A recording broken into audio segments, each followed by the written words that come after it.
Hello everyone and welcome! Today I'm back with another update on my 1/24 scale 1965 Shelby GT350 model to RC conversion.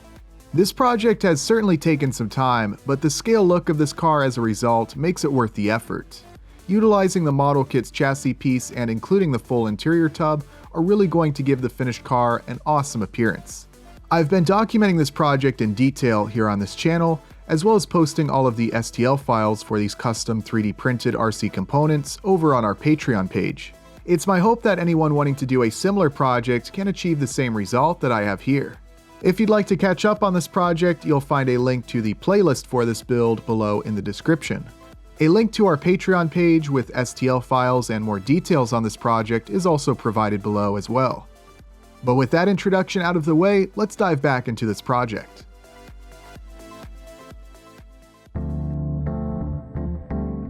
At this point in the build, all the hard stuff has already been done, so now it's just a matter of tidying up a few things and beginning to paint and assemble the plastic model kit.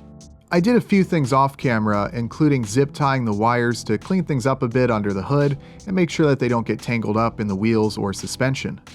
I also spaced out the front wheels a bit further as they were too far inside the fenders before. Finally, I placed some small pieces of plastic right above the subframe so it won't flex like it could before. I've driven this car around some just to make sure everything is functioning as it should, and I encountered no issues, so I'm confident the chassis is good to go. The large amount of threads showing on the front axles though doesn't look too good, so I carefully marked and cut this extra length off. Definitely ideal to do this before assembling the front suspension, but as long as you're careful, it can be done.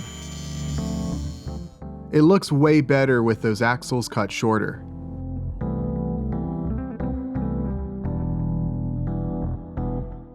The wheels could definitely use some paint though. I sprayed them with what I had left of some Rust-Oleum chrome paint. I also painted the exhaust. As I believe I mentioned in a prior video, I actually chose to install the rear exiting exhaust simply because it actually fit, even with the functional RC suspension, axle, and drivetrain installed, which I thought was really cool seeing how it all fit like that. Only a small amount of bending was required to get it all to fit. I'll let that paint dry and I'll move on to painting the chassis and interior. I honestly just makoed this paint job, basically a quick spray and pray with very little masking. Earlier I thought I might take the chassis apart to paint everything, but obviously this was way easier to do, and I didn't have to worry about any issues that I might encounter putting the chassis back together. I did try to avoid painting the electronics. I'm not sure how bad it would be if I did paint them, but I didn't want to risk it. After using the airbrush, I did hand paint some stuff as well, especially on the front, and overall not too bad looking. You gotta love the look when you can use the model kit's chassis for your build.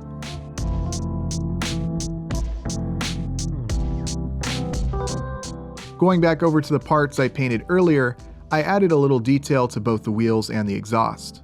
I painted the lower areas on the spokes, and I also did a little weathering.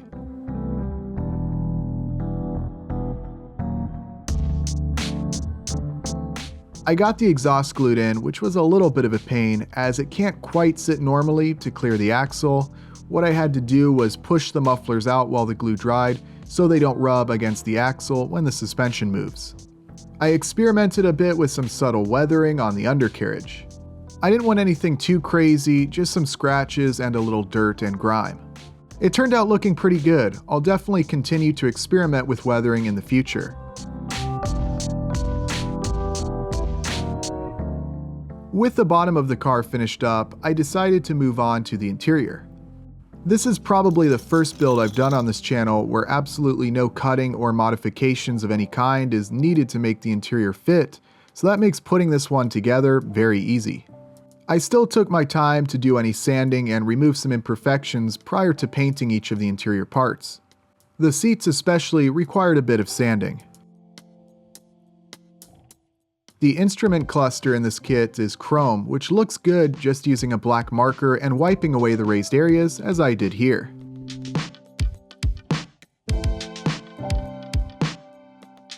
I made sure to wash each part prior to painting to remove any dust or oils.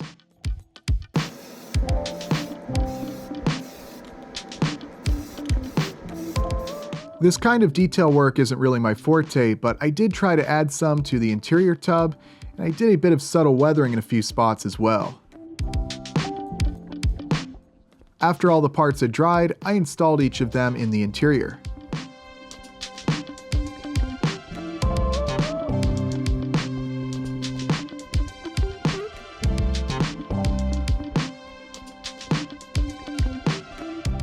I painted everything flat black, however to provide a little contrast, I applied a gloss clear coat to the seats and the spare tire cover.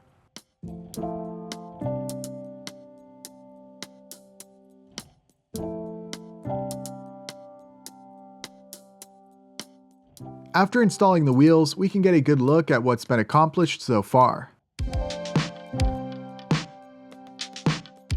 The chassis is complete, fully functional, and painted. The interior is also complete, so all that's left to do now is paint that Mustang body. It's already looking pretty cool, so I can't wait to see it all with paint. I certainly hope you'll stick around for the final part of this series where I'll be painting the body and finishing up this GT350. That's going to be all for today's video though. As always, thank you all very much for watching, and I'll see you next time.